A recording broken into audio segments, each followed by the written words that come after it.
दर्शकों नमस्कार। पुनः आपका स्वागत है आपका अपना चैनल एस्ट्रो एसएस बघेल में। दर्शकों अगर आप चैनल पर पहली बार आए हो तो चैनल को सब्सक्राइब करना, वीडियो को लाइक करना बिल्कुल ना भूलें और कमेंट्स बॉक्स पर जय माता दी जरूर लिखिएगा। वीडियो अगर अच्छी लगती है तो ज़्यादा से ज़्यादा लोगों को शेयर कीजिएगा। आज का जो विषय है वो बहुत ही महत्वपूर्ण है और हर एक व्यक्ति के लिए बहुत ज़्यादा महत्वपूर्ण है। भाई, हमारी जो जीवन के अंदर जो सुख आता है, सुख जिसको बोलते हैं सुख, चाहे वो वाहन का सुख हो, चाहे वो पत्नी का सुख हो, चाहे वो पति का सुख हो, चाहे वो माँ का सुख हो, चाहे वो संतान का सुख हो, चाहे वो पढ़ाई का सुख हो, चाहे वो विदेश यात्रा का सुख हो, चाहे बिजनेस का सुख हो, चाहे जॉब का सुख हो, चाहे आध्यात्मिक सुख हो, किसी भी क्षेत्र का वाहन, भूमि, भवन, ठीक है, स्वर्ण आभूषण, किसी भी क्षेत्र का सुख हो, उस सुख के जो स्वामी हैं वो हैं चंद्रदेव। ठीक है, जिनको मन का कारक कहा गया है। जैसे अगर हम किसी को गाली देते हैं, ठीक है ना, तो उसमें सबसे पहले हमारा क्या होता है, हमारा मन कुंठित होता है, तब हम उसको गाली देते हैं। किसी से प्यार करते हैं तो जब हमारा मन हमारा अच्छा होता है तो हम सामने वाले व्यक्ति से प्यार करते हैं। जब हमारा मन किसी से जलता है या हमारे मन के अंदर किसी के प्रति हीन भावना आती है या अपने अंदर हीन भावना आती है, यहाँ तक कि व्यक्ति का मन अगर मजबूत होता है तो वो विपरीत से विपरीत परिस्थितियों में भी लड़ झगड़ के अपने आप को सिद्ध कर लेता है। और अगर मन खराब होता है तो जैसे आपने देखा होगा बहुत सारे एक्टर्स, ठीक है, बहुत सारे बिजनेसमैन वो सुसाइड कर लेते हैं। कुछ लोग ऐसे हैं कि जो बहुत सारा कर्जा लेके घूम रहे हैं लेकिन उन पर रत्ती भर का फर्क नहीं है, कोई कितना भी कुछ कह जाए, वो एक प्रकार से बैगन है, उन पर पानी डालो पानी रपक जाता है। और कुछ लोग ऐसे हैं कि जो 10 रुपये कर्जा हो जाता है उनको नींद नहीं आती है। तो यानी कि क्या है कि हमारे जीवन के अंदर जो सबसे बड़ा रोल है वो हमारे मन का होता है। हमारे जीवन में खुशी या दुख जो भी कुछ होता है वो मन होता है, ठीक है। तो उस मन के जो स्वामी वो चंद्रदेव हैं, ठीक है। और अब आप ये देखिएगा चंद्रदेव का महत्व वहां से बढ़ जाता है कि भगवान शिव, सदाशिव जो है वो अपने शीश पर चंद्रदेव को धारण करे हुए हैं। भाई बाकी के और भी ग्रह थे लेकिन और ग्रहों को भी धारण कर सकते थे, लेकिन चंद्रदेव को ही उनने जो है शीश पे क्यों धारण किया है। और एक चीज और मैं आपको बताना चाहूंगा कि ऐसा मेरा अनुभव है कि हमारी जो बॉडी है, बॉडी के अंदर सबसे ज़्यादा जो जगह है वो पानी की यानी कि चंद्र की जगह है, ठीक है। तो सबसे पहले कुंडली के अंदर अगर आप सुख पाते हैं, सुख चाहते हैं, तो आप अपनी कुंडली के अंदर चंद्रमा की पोजीशन देखिएगा, नंबर 1। अब आती है बात, भाई सुख हमें मिलता है चंद्रदेव देंगे, और भी बहुत सारे आपके कुंडली के अंदर चतुर्थ भाव है और भाग्य भाव है, लाभ भाव है, द्वितीय भाव, वो एक अलग मैटर है। लेकिन आज चंद्रदेव की बात हो रही है। और चंद्रदेव के बाद में जो दूसरे कुंडली के अंदर, चाहे आपकी कुंडली जो है देव लगन की हो, यानी आपकी कुंडली के अंदर प्रधानता देवगुरु बृहस्पति की हो, या आपकी कुंडली के अंदर प्रधानता देवगुरु वो दैत्य गुरु शुक्राचार्य की हो, ठीक है, तब भी देवगुरु बृहस्पति को क्या है, किस्मत का ग्रह माना गया है। किस्मत, ठीक है। किस्मत का ग्रह कैसे माना गया, थोड़ा सा मैं बताना चाहूंगा कि जैसे क्या गुरु, बच्चा पैदा होता है तो वो कहाँ से लेता है, माँ से संस्कार लेता है और अपने परिवार से संस्कार लेता है। वही संस्कार आके जो आगे चल के जो है वो उसकी शादी होती है, उसके बच्चे होते हैं, ठीक है, वो अपनी बच्चों को पढ़ाई का संस्कार देता है, माँ बाप की सेवा करता है, ठीक है। और जो भी होता है, क्योंकि गुरु, गु माने अंधकार, रू माने प्रकाश, यानी कि गुरु, तो देवगुरु बृहस्पति देवताओं के गुरु कहे गए हैं। तो यहाँ पर क्या है कि जो आपके जीवन में प्रकाश होता है, प्रकाश हमारी किस्मत होती है। अगर हमारी किस्मत, कहते हैं कि हमारी किस्मत तो बिल्कुल अंधकार में डूबी हुई है, तो गुरु क्या है, यहाँ प्रकाश है। आपकी कुंडली के अंदर किस भाव के अंदर बैठे हुए हैं ये बहुत महत्वपूर्ण है। आप अपनी कुंडली के अंदर अगर देवगुरु बृहस्पति को अच्छा कर लेते हैं और संग संग जो है चंद्रदेव को अच्छा कर लेते हैं, तो यकीन मानिएगा कि आपकी कुंडली के अंदर बहुत सारे जो हैं दिक्कतें परेशानी आपकी जो है समाप्त हो जाएंगी। अब चलते हैं मेन टॉपिक पे। जो मेन टॉपिक है वो ये है कि आपकी कुंडली में चंद्रदेव से देवगुरु बृहस्पति का क्या संबंध है, ठीक है। तो ये मान के चलिए लगन के अंदर चंद्रदेव बैठे हुए हैं। अब अगर चंद्रदेव के संग में ही पे देवगुरु बृहस्पति भी बैठ गए, ठीक है, गुरु भी बैठ गए, तो जहां देवगुरु बृहस्पति, देवगुरु बृहस्पति और चंद्रदेव अगर लगन में बैठे होते हैं तो ये एक प्रकार से गज केसरी योग है, ठीक है। तो गज केसरी योग अगर देवगुरु बृहस्पति लगन में बैठे हैं और आपके चंद्रदेव बैठे हैं तो ऐसा व्यक्ति बहुत ही शांत मन का होता है, ठीक है। और साथ ही साथ क्या है कि वो ज्ञान को अर्जित करने वाला होता है, और साथ ही साथ क्या है कि वो अपने जीवन में अपने भाग्य का खुद निर्माण करता है। लेकिन यहाँ पर जो चीज़ें मैं आपको बता रहा हूँ उसमें आप कुछ चीज़ों को देखो, बहुत सारे लोग हैं जब वीडियो पोस्ट होती है तो पोस्ट होने के बाद कहते हैं कि ये योग तो मेरी कुंडली में है लेकिन मेरे को रिजल्ट तो मिला ही नहीं, ठीक है, और बहुत सारे लोग इमोजी बना के भेज देते हैं। लेकिन उसके पीछे कारण क्या है कि जैसे कोई आपको सूत्र बताया गया वो आपकी कुंडली में है, ठीक है, उसके संग संग ये देखी जाएगी आपकी कुंडली के अंदर महादशा किसकी चल रही है, अंतरदशा किसकी चल रही है, ठीक है। उसके बाद में आपकी कुंडली के अंदर गोचर के अंदर क्या स्थिति है, यानी कि इसको बोलते ग्रह गोचर की स्थिति क्या है। उसके बाद में आपकी कुंडली के अंदर जो है देवगुरु बृहस्पति है, जिससे इस वीडियो की बात करी है, जिस ग्रह की बात कर रहे हैं, देवगुरु बृहस्पति का अंशबल क्या है, किसके नक्षत्र में बैठे हुए हैं, और क्या जहाँ बैठे हुए हैं वो कौन सा भाव है, मित्र भाव है, शत्रु भाव। जब ये सब चीजें आकलन निकाली जाती हैं तब पूरा सूत्र बैठता है और फिर आपको सही रिजल्ट प्राप्त हो पाता है जो बताया जाता है वीडियो में। देवगुरु बृहस्पति अगर लगन में बैठे हैं चंद्रदेव के संग में तो एक प्रकार से ये केसरी योग है, ये वाणी के लिए, ठीक है, क्योंकि आपके पास इतना ज्ञान हो जाता है कि आप जो बोलते हो वो सही बोलते हो। लेकिन यहाँ पर थोड़ी सी एक चीज देखी गई है जो अजीब सी मैंने महसूस की है कि जब देवगुरु बृहस्पति लगन में होते हैं तो ऐसे व्यक्ति जो सामने वाले व्यक्ति की कम सुनते हैं और अपनी ज़्यादा बोलने लगते हैं। जब ज़्यादा बोलने लगते हैं तो उनका एक प्रकार से समाज से कटाव होने लगता है। अगर आप इस चीज़ को अच्छा कर लेते हैं और देवगुरु बृहस्पति को जो अगर लगन के अंदर देवगुरु बृहस्पति बैठे हैं और आप अपने जीवन के अंदर थोड़ा सात्विकपना ले आते हैं, यानी खान पान आपका अच्छा होना चाहिए, ठीक है, आप जो है 24 घंटे के अंदर थोड़ा समय अपने आप को डेवलपमेंट करने में, आध्यात्मिक डेवलपमेंट, यानी कि आप एक किताब कोई आध्यात्मिक किताब जैसे गीता हो गई, रामायण हो गई, ठीक है, देवी भागवत हो गई, ठीक है, यानी हमारे वेद हो गए, उनकी अगर आप स्टडी करना शुरू कर दें और साथ ही साथ जो है थोड़ा सा मंत्रों का चैट जाप करना शुरू कर दें और आप जो है उसके संग संग अपने काम को पूरी ईमानदारी से करें, यकीन मानिएगा देवगुरु बृहस्पति और चंद्रदेव की युक्ति आपकी जो है बहुत बढ़िया रिजल्ट देगी और आपके जीवन के अंदर जितने भी कष्ट हैं वो सब समाप्त करके आप मान सम्मान पद प्रतिष्ठा आपको प्राप्त हो जाएगी। अब चंद्रदेव से अगर देवगुरु बृहस्पति द्वितीय भाव में बैठे हुए हैं तो द्वितीय भाव में अगर देवगुरु बृहस्पति बैठे हुए हैं तो यहाँ पर मैं आपको बताना चाहूंगा कि जब द्वितीय भाव में देवगुरु बृहस्पति आए तो एक तो वाणी आपकी बहुत अच्छी हो जाएगी, धन की स्थिति बहुत अच्छी होगी, आप अपने परिवार के लिए जो है आप अपने परिवार के लिए जो है हमेशा समय निकालने वाले, परिवार के प्रति चिंतित रहने वाले व्यक्ति आप होते हैं और साथ ही साथ आपका शांत मन होता है। और अगर आपको मैंने बहुत सारे एस्ट्रोलॉजरों की कुंडली में ये देखा है कि चंद्रदेव से अगर द्वितीय भाव में अगर देवगुरु बृहस्पति आ गए तो वो लोग एक अच्छे सम्मानित एस्ट्रोलॉजर बन जाते हैं या तंत्र मंत्र में भी बहुत ज़्यादा रुचि होती है। और अगर मान लिया आप ऐसे परिवार के अंदर जन्म लिया है जहाँ पर धन का अभाव है तो आपका जो है समय से जो है पहले ही आपका कहने का तात्पर्य ये हो जाता है कि आपको जिम्मेदारी जो है वो प्राप्त हो जाती है, समय से पहले ही आपको जिम्मेदारी प्राप्त हो जाती है, जिस कारण से जो है आपने जो है जिस कारण से आपको जो है जीवन के अंदर ये चीज आपको महसूस करनी पड़ती है कि आप अपनी अभिलाषाओं को खत्म कर देते हैं, आप अपनी अभिलाषाओं को भूल जाते हैं। तो ये थोड़ा सा देखा गया है कब, जब आप ऐसे परिवार में जन्म लेते हो तब। अब यहाँ से बात करी जाए अगर चंद्रदेव से तीसरे घर के अंदर देवगुरु बृहस्पति हैं तो क्या कंडीशन बनती है। अगर तीसरे घर के अंदर देवगुरु बृहस्पति बैठे हुए हैं तो देवगुरु बृहस्पति तीसरे घर में बैठने के बाद में भाई यहाँ पर जो रिजल्ट देखे गए हैं वो अच्छे मैंने नहीं देखे हैं। यहाँ पर देखो देवगुरु बृहस्पति अगर चंद्रदेव से तीसरे भाव में आ गए तो तीसरा भाव हमारे पराक्रम का है, तो गुरु का काम है ज्ञान का।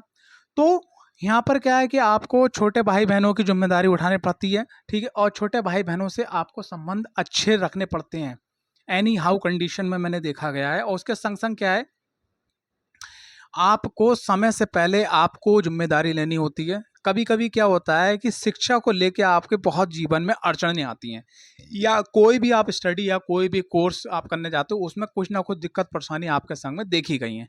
तो यहाँ पर क्या है कि आप अपनी स्टडी को अच्छा करें, ठीक है, और आप जो है अपने काम को पूरी जिम्मेदारी के साथ करें, छोटे भाई बहनों के संग अच्छे संबंध रखें। यकीन मानिएगा कि अगर आप सिर्फ इतना करते हैं तो यहाँ से आपको बहुत अच्छा रिजल्ट कैसे प्राप्त होता है, क्योंकि यहाँ से देवगुरु बृहस्पति की जो सीधी दृष्टि पड़ती है वो आपके भाग्य भाव पड़ती है। मतलब सब कुछ खराब होने के बाद में भाग्य भाव पर दृष्टि होने के कारण क्या है कि आपको जो चीज़ चाहिए होती है वो मिल जाती है, वो थोड़ा लेट लपेट हो जाती है, वो एक अलग मैटर है। चंद्रदेव से अगर चौथे भाव में देवगुरु बृहस्पति अगर हैं आपकी कुंडली के अंदर, आप देखिए कुंडली के अंदर क्योंकि चंद्रदेव से चौथे भाव में अगर देवगुरु बृहस्पति हैं, तो ये जो है चंद्रदेव से चतुर्थ भाव में आ गया तो ये केंद्र का योग हो गया। तो केंद्र में जब देवगुरु बृहस्पति यहाँ आ जाते हैं तो बहुत अच्छा रिजल्ट देते हैं। ऐसे में क्या देखा गया है, जातक की जो माँ होती है वो एक अच्छे परिवार से होती है। अच्छे परिवार का मतलब संपन्न परिवार से, जहाँ से उसको जो है ननिहाल पक्ष से भी बहुत अच्छा सपोर्ट मिलता है। वाहन, भूमि, भवन, अच्छी संपत्ति, ये सब चीज़ें उसको जीवन में प्राप्त हो जाती हैं। अगर जीवन में किसी कारणवश अगर प्राप्त नहीं हो पाती हैं तो वो अपने किस्मत से, अपने पुरुषार्थ से वो चीज़ जरूर बना लेता है। लगभग 42 साल की एज तक वो अपनी जो चीज़ें हैं वो लगभग कंप्लीट कर लेता है, अगर कुंडली के अंदर विपरीत महादशा चल रही हैं तब भी। ठीक है, देवगुरु बृहस्पति अगर चतुर्थ भाव में हो तो ऐसे व्यक्ति को जो है माँ की सेवा, और अगर आपने किसी को गुरु मान रखा है, अगर गुरु की जो पत्नी है वो आपकी गुरु माँ होगी, अगर गुरु माँ की सेवा आप करते हो तो आपके जीवन के अंदर वाहन, भूमि, भवन, सभी प्रकार के जो सुख की बात कर रहा हूँ, जो चंद्रमा की मैंने शुरुआत में सुख की बात करी, यानी कि यहाँ पर दो चीज़ें आपको मिल जाती हैं। एक तो आपको सुख मिल गया और दूसरी आपकी किस्मत भी साथ देगी। अगर ये दोनों चीज़ें मिल गई तो आपके जीवन में कोई चीज़ ऐसी नहीं है जो आपको ना मिल पाए। अब देवगुरु बृहस्पति से अगर मान लिया त्रिकोण का संबंध बनता है, अगर देवगुरु बृहस्पति यहाँ बैठे हुए हैं पंचम भाव में और यहाँ पर चंद्रदेव हैं, तो एक तो क्या है, चंद्रदेव पे देवगुरु बृहस्पति की दृष्टि पड़ गई। ठीक है, ये अपने आप में बहुत बड़ा अद्भुत योग होगा अगर चंद्रदेव का ही बल बन गया। ठीक है, अब क्या है कि देवगुरु बृहस्पति अगर पंचम भाव में हो तो ऐसे व्यक्ति को जो है सरकार से, गुरु से, शिक्षा में, ठीक है, कुटुंब में, परिवार के बड़े बुजुर्गों से, ठीक है, और अपने पितरों से, जो ब्रह्म स्वरूप पितर हैं, यानी कि जो तृप्त हो गए हैं, पितृलोक चले गए हैं, उन लोगों से, अपने इष्ट से, आराध्य से विशेष कृपा आशीर्वाद आपको प्राप्त होता है। कभी कभी ये देखा गया है कि अगर देवगुरु बृहस्पति पंचम भाव में और साथ ही साथ कुंडली के अंदर बुध की स्थिति और राहु की स्थिति अच्छी है तो ऐसे लोग जो जुआ, सट्टा, लॉटरी में भी बहुत अच्छा पैसा कमाते हैं। ठीक है, क्योंकि क्या है कि गुरु यहाँ पर आपको उस जगह पैसा लगाने के लिए बोलते हैं कि जिस जगह आपको लाभ होने वाला है, यानी कि किस्मत का जो ग्रह है वो आपका सही बैठा है। उसके बाद में लगन में, यानी चंद्र लगन, अगर चंद्र की राशि के अनुसार चंद्रदेव बैठे हैं अपने अच्छे स्थान पे और उस पर भी देवगुरु बृहस्पति की दृष्टि है, यानी लिक्विड मनी पे, यानी कि चंद्रदेव पे लिक्विड मनी भी देखी जाती दृष्टि है। उसके संग संग अगर कुंडली के अंदर राहु की बात करिए तो राहु अचानक लाभ देने वाला ग्रह है। ठीक है, उसके बाद में बुध की बात करी जाए तो बुध जो है, क्योंकि बुध और गुरु की स्थिति जब अच्छी होती है तो व्यक्ति डिसीजन जो है वो बहुत अच्छे लेता है। अगर उसका डिसीजन गलत भी होता है तो किस्मत उसका साथ दे जाती है और वो डिसीजन ऑटोमेटिकली अच्छा हो जाता है। ठीक है, क्योंकि आपने देखा होगा बहुत सारे लोग गलत काम करते हैं लेकिन अचानक उनका गलत काम भी अच्छा हो जाता है। तो वहां पर गुरु और बुध दोनों की स्थिति अगर अच्छी है तो ये सब चीजें पॉसिबल हैं।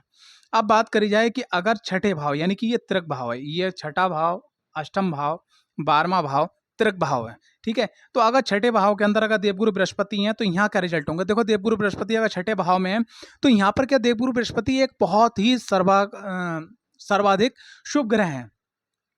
अब यहाँ पर क्या है कि अगर आपकी कुंडली के अंदर देवगुरु बृहस्पति मारक नहीं है, ठीक है, जैसे मान लिया 6, 8 और 12 के स्वामी नहीं है और यहाँ पर पड़े हैं, तो इसका मतलब ये है कि देवगुरु बृहस्पति आपको जीवन के अंदर जैसे रोग हो गए, ऋण हो गए, शत्रु हो गए, कष्ट हो गए, वहाँ पर जो है आपको जो है रिजल्ट देंगे। उन चीज़ों को कम करने के बाद में जो बची हुई पावर है उससे आपको रिजल्ट देंगे। यहाँ पर थोड़ा सा ये देखा गया है कि जैसे अगर देवगुरु बृहस्पति छठे भाव में तो व्यक्ति अपने जीवन के अंदर अपनी किस्मत को थोड़ा इस बात के लिए हल्का सा कोसता हुआ मिलता है कि यार वो चीज़ मुझे मिलना चाहिए, मेरे को इतना लाख का ये सामान लेना था लेकिन इतने लाख का मैं नहीं ले पाया, इतने कम का ले पाया। क्यों? कुछ ना कुछ उसके जीवन में कमी आ जाती है। और ऐसे व्यक्ति को अगर छठे भाव के अंदर देवगुरु बृहस्पति हैं तो कभी भगवान ना करे मौका पड़े, कभी ऐसी मुसीबत ना आए कि अगर आप गोल्ड गिरवी डालते हैं तो आप एस्ट्रोलॉजर को कुंडली दिखवाने के बाद ही गोल्ड गिरवी डालिएगा। अगर गोल्ड गिरवी डालेंगे तो कभी कभी क्या होगा कि गोल्ड आपका फिर वो छुट के वापस आने में बहुत बड़ी दिक्कत आपको हो सकता है कि उसको आपको गलाना पड़े या हो सकता है कि आपको उसको जो है बेचना पड़ जाए, सेल करना पड़ जाए। तो यहाँ पे देवगुरु बृहस्पति बहुत अच्छा रिजल्ट देते हैं। आपकी किस्मत बस ये है कि आपकी किस्मत सबसे पहले वहाँ काम करती है कि जहाँ आपको दिक्कत परेशानी है वहाँ को, वो परेशानियों को खत्म करने के बाद जो पावर बचती है वो फिर आपको भाग्य को प्राप्त हो जाती है। चंद्रदेव से देवगुरु बृहस्पति अगर मान लिया सप्तम भाव में बैठे हैं तो सबसे पहले दृष्टि पड़ गई। लेकिन यहाँ पर मैं थोड़ा सा ये देखा गया देवगुरु बृहस्पति का सप्तम भाव में बहुत अच्छा रिजल्ट्स नहीं पाया गया है कि जैसे मान लीजिए पुरुष की कुंडली है, पुरुष की कुंडली के अंदर देवगुरु बृहस्पति बैठे हैं सप्तम भाव में, तो क्या है ऐसे पुरुष जो होते हैं वो अपनी पत्नियों को ज्ञान देते रहते हैं। अगर पत्नी की कुंडली में सप्तम भाव में देवगुरु बृहस्पति है तो ऐसे लोग जो हैं अपनी पत्नी को ज्ञान देते हैं, और खास करके सप्तम भाव में अगर देवगुरु बृहस्पति हैं तो ये लोग जो है पूरी बात समझे बिना, पूरी बात माहौल जाने बिना लोगों से बोलना स्टार्ट कर देते हैं। बोलते सही हैं लेकिन कब बोलना है, कहाँ पे बोलना है, यहाँ थोड़ी मिस्टेकेस हो जाती है। तो यहाँ पर क्या है कि जब देवगुरु बृहस्पति अगर चंद्रदेव से सप्तम भाव में है तो सबसे पहली चीज आपको चुप्पी आपका पहला धर्म बनना चाहिए, यानी कि पहला आपका निर्वाह बनना चाहिए कि आपने सामने वाले व्यक्ति की पूरी बात सुनना है, उसके बाद उसको बात को पूरा जवाब देना है जान के, नंबर 1। नंबर 2 क्या है कि देवगुरु बृहस्पति अगर सप्तम भाव में है तो कोई भी आप इनलीगल काम मत करिएगा। नंबर 3 क्या है कि अगर आपको कहीं से ऐसी डीलिंग मिल रही है कि जहां पर आपको शॉर्टकट से तरीके से पैसा आप कमाना चाहते हैं तो उसको आप मत करिएगा। नंबर 4 क्या है कि देवगुरु बृहस्पति सप्तम भाव में है तो आपके जीवन के अंदर एक शब्द कभी नहीं होना चाहिए जैसे वो आप और आलस, यानी लेजीनेस अगर आपके जीवन में है तो आप कुछ भी नहीं कर पाएंगे। अगर आपको बस किस्मत से जो कोई थोड़ा बहुत मिल गया तो मिल गया, वरना कुछ नहीं मिल पाएंगे। क्यों? क्योंकि चंद्रदेव जो है सप्तम भाव में बहुत अच्छा रिजल्ट देते हैं। मैं आपको एक उदाहरण बता रहा हूँ, क्योंकि सप्तम भाव हमारी लिक्विड मनी का कारका है, यानी कि जब हम कारका है, अब यहाँ पर क्या है देवगुरु बृहस्पति बैठने के बाद लाभ देंगे आपको दृष्टि डाल के, और यहाँ से क्या है कि पराक्रम करवाना चाहेंगे, और यहाँ से क्या है कि आपके लगन के व्यक्तित्व को मजबूत करना चाहेंगे। तो अगर आप यहाँ पे आलस करेंगे और जो सिस्टम को फॉलो नहीं करेंगे, आध्यात्मिक नहीं रहेंगे, खान पान आपका गलत होगा, तो जीवन में कष्ट आपके आने आना है। चंद्रदेव से अगर देवगुरु बृहस्पति अष्टम भाव में है, मान लिया आपकी कुंडली में आप गिन लीजिए जहां पे चंद्रदेव बैठे हैं उससे 8वें घर में, जैसे 1 2 3 4 5 6 7 8, 8वें घर में अगर देवगुरु बृहस्पति हैं तो एक चीज क्या है कि अष्टम घर के अंदर देवगुरु बृहस्पति क्या है, देखो मैं आपको बताऊं, गुरु बोले तो प्रकाश, बोले तो लाइट, और 8वां घर हमारा पाताल की संज्ञा दी जाती है, और पाताल मतलब अंधेरा। अगर अष्टम घर के अंदर देवगुरु बृहस्पति हैं और अगर आप अपनी जीवन के अंदर जैसे 24 घंटे होते हैं सबको दे रखे हैं, उस 24 घंटे के अंदर अगर सिर्फ 2 घंटे आप स्टडी और रिसर्च पे लगा दें तो यकीन मानिएगा कि ये गुरु आपको वो प्रकाश देगा, क्योंकि यहाँ से जो सप्तम दृष्टि पड़ेगी वो आपके वाणी के भाव पर पड़ेगी, आपके द्वितीय भाव पर पड़ेगी, यानी धन भाव पर पड़ेगी, कुटुंब भाव पड़ेगी। आप अपने परिवार के एक अनोखे अलग चिराग के रूप में प्रकाशित होंगे। जीवन के अंदर थोड़ी मेहनत करने के बाद में आप अपनी लगातार मेहनत करते रहिए, पहले शुरुआत में हार्ड वर्क करिए, फिर आप एक मेहनत का सिस्टम बना लिया। अगर आप करते चले जाते हैं, स्टडी करते हैं, मेहनत करते हैं, स्टडी करते हैं, मेहनत करते हैं, स्टडी करते हैं, मेहनत करते हैं, ठीक है, सिस्टम से काम करते हैं, यकीन मानिएगा आप किसी भी सेक्टर में हो आप उस सेक्टर की ऊंचाइयों को जरूर छुएंगे। क्योंकि एक बात मैं यहाँ आपको बताना चाहूंगा कि जैसे आपने बहुत सारे लोगों ने सुना होगा कि गुरु शनि, ठीक है, गुरु और शनि ये दोनों ही गुरु हैं। ये मेहनत करवा के, कर्म करवा के, ठोकर लगवा के आपको ज्ञान देते हैं, और ये देवगुरु बृहस्पति ये अपने आप में गुरु हैं। क्योंकि कोई भी गुरु जो होता है भैया वो ऐसे, अगर मैं आपको बताऊं सपोज दैट आप मेहनत नहीं कर रहे हैं, आप क्लास में पढ़ने जा रहे हैं, आपका जो टीचर है, आपका जो आचार्य है, जो आपका गुरु है, जो ठीक है आपका जो मास्टर है, वो क्या आपको नंबर दे देगा? नहीं देगा। तो देवगुरु बृहस्पति अगर धन पे दृष्टि पड़ रही है तो वो आपसे कहेंगे मेहनत कर बेटा, मैं दूंगा तुझको सब। ये आप डायलॉग समझ लीजिएगा कि आपको यहाँ पर एक फार्मूला लगाना है, हार्ड मेहनत, hard smart work, hard study, ठीक है, खान पान को बिल्कुल सही रखना है। और बिल्कुल भैया अगर आपका खान पान गड़बड़ हुआ, अशुद्ध हुआ, तो आप अपने जीवन में से किस्मत और धन दोनों को गायब कर देंगे। देवगुरु बृहस्पति अगर चंद्रमा से नवम भाव में है, ठीक है, तो ये अपने आप में इतना बड़ा अनोखा ही होगा, क्योंकि नवम भाव देव चंद्रमा से अगर आएगा तो ये धर्म का स्थान हो गया। देवगुरु बृहस्पति यहाँ पहुंचने के बाद अगर व्यक्ति थोड़ा सा आध्यात्मिक हो जाए और परिश्रमी हो जाए, ठीक है, तो यकीन मानिएगा कि जीवन के अंदर उसका कोई भी ऐसी चीज नहीं है जिसको वो हासिल ना कर सके। उसको जीवन में सभी चीजें प्राप्त हो जाएंगी जो वो चीज हासिल करना चाहता है। बस इतना ध्यान रखिएगा कि आपको अगर देवगुरु बृहस्पति अगर आपके यहाँ पर मैं बताना चाहूँ, देवगुरु बृहस्पति द्वितीय भाव में, चतुर्थ भाव में, पंचम भाव में, और आपके जो है अष्टम भाव में, और आपके नवम भाव में, तो यहाँ पर खास करके देव आपको जो है धार्मिक आध्यात्मिक रहना होगा। देवगुरु बृहस्पति अगर आपके बैठते हैं चंद्रमा से 10वें घर के अंदर, यानी कि देखिएगा जहाँ चंद्रदेव है वहां से देखिए 1 2 3 4 5 6 7 8 9 10, 10वें घर के अंदर बैठे हैं, यानी चंद्रमा से कर्म क्षेत्र में बैठे हैं। और यहाँ पर देखिए देवगुरु बृहस्पति जब बैठते हैं 10वें घर के अंदर तो 1 2 3 4 5, तो यहाँ से सीधी दृष्टि पड़ती है, पंचम दृष्टि आपके धन वाणी कुटुंब के भाव पे। तो सबसे पहली चीज क्या है, देवगुरु बृहस्पति अगर 10वां भाव और उसके बाद में सुख भाव पे दृष्टि पड़ रही है, ठीक है। और उसके बाद में यहाँ देखिएगा 1 2 3 4 5 6 7 8 9, नवमीं दृष्टि पड़ रही है आपके कौन से, छठे भाव पर पड़ रही है। तो देवगुरु बृहस्पति यहाँ पे बैठने का बहुत ही सर्वोत्तम योग देते हैं। लेकिन एक चीज आपको यहाँ पर नोटिस करके चलनी है, आप चाहे प्रोफेसर हो, आप चाहे सरकारी जॉब करते हो, आप चाहे प्राइवेट जॉब करते हो, आप बिजनेस करते हो, आप जो है कोच हो, ट्रेनर हो, कोई भी काम करते हो, आप खेती करते हो, किसानी करते हो, कूड़ा बीनते हो, कोई भी काम करो, उस जिस भी काम को आप कर रहे हो उस काम की आप आज से ही स्टडी करना शुरू कर दो। डेली आप 1 घंटा उस काम की स्टडी पे दो। जैसे जो काम आपने सीख लिया लेकिन उसको भी और बेटर और बेटर और बेटर करने की स्टडी करना शुरू कर दो। और साथ ही साथ थोड़ा आध्यात्मिक हो जाओ। और यहाँ से जो दृष्टि पड़ रही है आपके धन भाव पे, तो यहाँ पर कोई चंद्रमा से आगे दृष्टि पड़ रही है, चंद्रदेव की आगे दृष्टि पड़ रही है, तो यहाँ पर क्या चंद्र के प्रभाव से भी और आपके देवगुरु बृहस्पति के प्रभाव से, दृष्टि के प्रभाव से धन अपार आएगा। आप अपना खान पान बिल्कुल दुरुस्त रख दिए। यहाँ तक मैं बोलना चाहूँगा कि जो लोग ऑनियन खाते हैं, ठीक है, लहसुन प्याज खाते हैं, वो अगर वो भी बंद कर दें और अपना खान पान बिल्कुल सही रखें, और खास करके जो है जो फ्रिज की चीज़ें हैं उनको थोड़ा सा अवॉइड करें, थोड़ा ठंडा पानी को भी अवॉइड करें और थोड़ा आध्यात्मिक रहें। आप अपने जीवन में अपनी वाणी से, अपने कर्म से, अपनी स्टडी से, अपने ज्ञान से जो भी चीज आप प्राप्त करना चाहते हैं, जो सात्विक है, अच्छा वाहन, घर, मकान, जीवन में सुख, वो आपको सब प्राप्त हो जाएगा। देवगुरु बृहस्पति अगर लाभ भाव में बैठे हुए हैं तो देखो लाभ भाव में मतलब ये है कि देवगुरु बृहस्पति लाभ भाव में बैठे हैं चंद्रदेव से 11वें भाव में। तो चंद्रदेव से जब 11वें भाव में देवगुरु बृहस्पति बैठे हैं तो यहाँ पर देखिएगा कि यहाँ पर देवगुरु बृहस्पति आपसे ये कहना चाहेंगे कि आपको लाभ मिलेगा, लेकिन आपको यहाँ से जो है लाभ मिलेगा, लेकिन आपने थोड़ा सा आध्यात्मिक होना होगा, आध्यात्मिक होना होगा। साथ ही साथ आपको अपनी माँ की सेवा थोड़ी सी चाहे करनी होगी।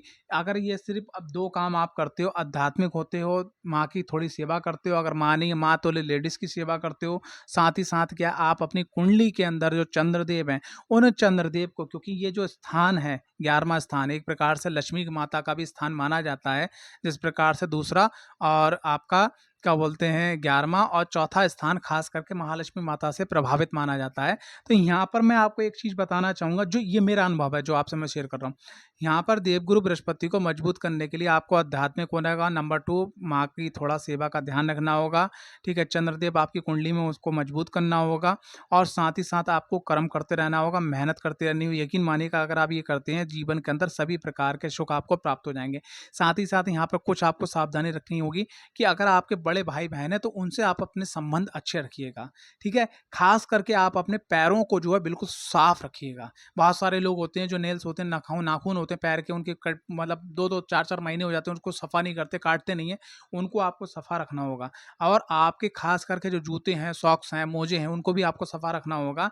और जब भी अगर मौका मिल जाए, अगर 11वें घर के अंदर अगर देवगुरु बृहस्पति हैं, तो अगर आपको जो है गुरुद्वारा जाने का मौका मिले या किसी ऐसे मंदिर में जाने का, ऐसा धर्म स्थान पे जाके मौका मिल जाए जहाँ जूते चप्पल आपको स्टैंड में मिल जाए, आप रखो, उसको सफा करो, तो यकीन मानिएगा कि आप अपने जीवन के अंदर सभी प्रकार के सुख को हासिल कर लेंगे, क्योंकि यहाँ से सीधी दृष्टि जो है आपके पंचम भाव में भी पड़ती है। देवगुरु बृहस्पति अगर चंद्रमा से मतलब 12वें भाव में तो क्या है, देखो सबसे पहली चीज क्या है कि अगर 12वें भाव में देवगुरु बृहस्पति बैठे हुए हैं तो आपने एक काम विशेष ध्यान रखना है। अक्सर मैंने ये देखा गया देवगुरु बृहस्पति अगर चंद्रमा से 12वें घर के अंदर बैठे हुए हैं और ऐसे लोग क्या हैं कि जैसे वो कोई काम करने जा रहे हैं, अगर उनको साधु संत की कोई मंडली मिल गई या कोई पंडित मिल गया, वहां जाके उनने बहुत ज्यादा समय लगा दिया। तो आपको क्या करना है, यहाँ पर सबसे पहला फार्मूला है वो ये करना है, सबसे पहले P फॉर परिवार और S फॉर सेल्फ, ठीक है, और M फॉर मनी, यानी कि PSM, परिवार, अपने आप को और मनी। ये फार्मूला आपको यहां पर लगा के चलना है। कैसे कि सबसे पहले आपको अपने परिवार को देखना है, क्या क्या जरूरतें उनकी पूरी करना है, उसके बाद अपने आप को देखना है, उसके बाद अपने घर की जरूरतों को पूरी करना है। फिर आपके पास अगर समय मिलता है तो आप जो है आध्यात्मिक मंडली में समय दीजिएगा। क्योंकि अक्सर क्या है कि यहाँ पर जब देवगुरु बृहस्पति चंद्रमा से 12वें भाव में आते हैं तो ये प्रॉब्लम देखी गई है कि साहब लोग परिवार की तरफ ध्यान नहीं देते हैं, फिर वो अध्यात्म की तरफ ज़्यादा बढ़ जाते हैं।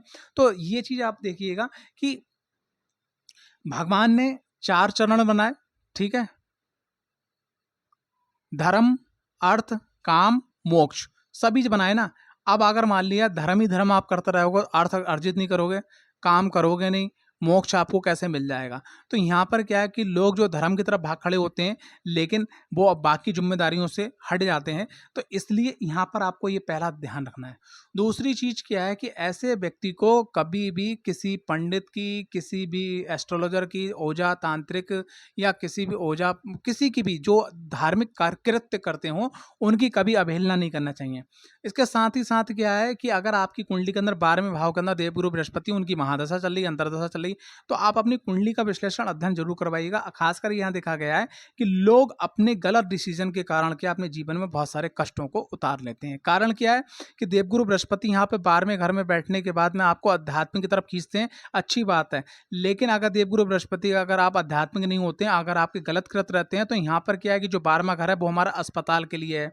हमारे फेफड़ों में दिक्कत आ सकती है, हमें अस्थमा हो सकता है, हमें सांस की प्रॉब्लम हो सकती है, हमारा जो है मानसिक स्थिति जो है बड़ा चिड़चिड़ाहट टाइप की हो सकती है। ये सब चीज़ें, कर्जा भी आपका हो सकता है आपके गलत डिसीजनों के कारण। तो 12वें घर के देवगुरु बृहस्पति अच्छे रिजल्ट भी देते हैं और खराब रिजल्ट भी देते हैं। इसके लिए आप अपनी कुंडली विश्लेषण अध्ययन कर पाइएगा। अब लास्ट में मैं आपको एक बहुत जबरदस्त उपाय बताने जा रहा हूं, जिस बात को आप समझिएगा। देखिए, जर्नल उपाय है। आप चंद्र को अच्छा करने के लिए ऐसी किसी महिला की सेवा नित्य करते रहिएगा कि जो वृद्ध हो, असहाय हो, उनकी मदद कीजिएगा। और देवगुरु बृहस्पति को अच्छा करने के लिए अगर कोई ऐसा पंडित जी हों, कोई ऐसे ब्राह्मण जी हों, कोई ऐसे संत हों जिनके बाल सफ़ेद पड़ गए हों, उनकी उम्र ज़्यादा हो, अगर उनको मौका आपको मिलता रहा, वाकई में वो संत हैं, वाकई में वो वेद पाठी ब्राह्मण हैं, या वाकई में वो जो है ज्ञानी व्यक्ति हैं, अगर आप उनके अंगूठे जो पैर के होते हैं, अगर उनके आप नित्य स्पर्श करते चले, जब भी आपको मौका मिले, गए मंदिर में या उनके स्थान पे गए, आपने पैर छुए, उसके बाद दोनों अंगूठे छुए, उनका आशीर्वाद पाया, अगर आप ये 2 काम करते चले जाते हो, तो यहाँ पर क्या देवगुरु बृहस्पति और चंद्रदेव का आपको अच्छा रिजल्ट मिलना शुरू हो जाएगा।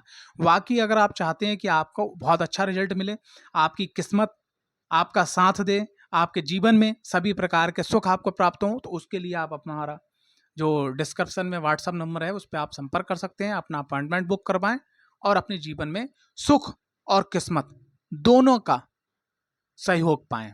जय माता दी, हर हर महादेव।